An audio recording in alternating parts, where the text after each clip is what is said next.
Aprilia has flagship motorcycles covered.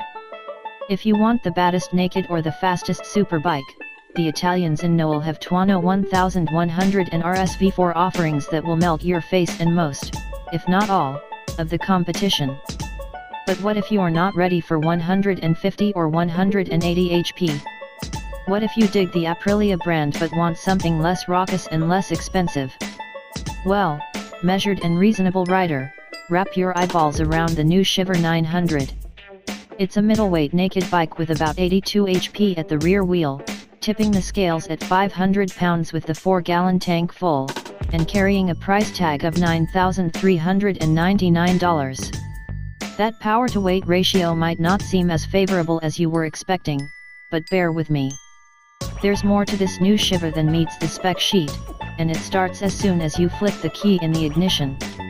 The first thing you are likely to notice is a 4.3-inch, full-color, TFT dash coming alive at the head of the cockpit. That's the same one that's mounted to the Tuono and RSV4, this time with a simple left-right toggle to control the 3-way adjustable traction control, switchable ABS, and even utilize an optional multimedia platform that allows Bluetooth connectivity with your phone. It's a good-looking dash, and it's easy to use.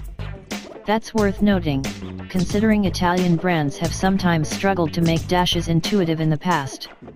The good news really starts when you fire up the new 896 cubic centimeters engine.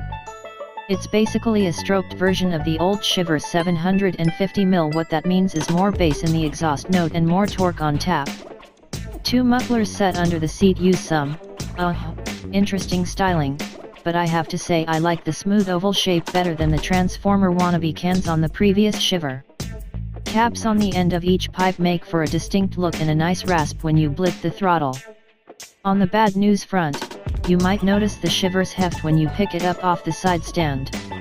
The 500-pound wet weight is 30 more than Aprilia's own Tuono 1100 and heavier than any other bike that I can think of in the class. That's not nothing, but that's pretty much where the bad news ends. To Aprilia's credit, the Shiver carries the weight well. The seat is around 32 inches from the ground, and the ergonomics on this Shiver 900 are just about as neutral as they come. At 6'2" I could stand for just a little more legroom, but other than that it feels exactly like a naked bike should.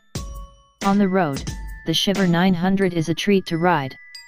The transmission is crisp, the chassis is balanced, and Aprilia went to the trouble of reducing the clutch pull by 15%. Sure, it's nominal, but progress is progress, and marketing this bike in the sub $10,000 bracket means putting effort in where it can count. Same goes for the suspension, which is sporty stiff to start but offers adjustment to preload and damping, something the old Shiver did not. These are steps forward that aren't always easy for manufacturers to make, and Aprilia bit the bullet. Respect.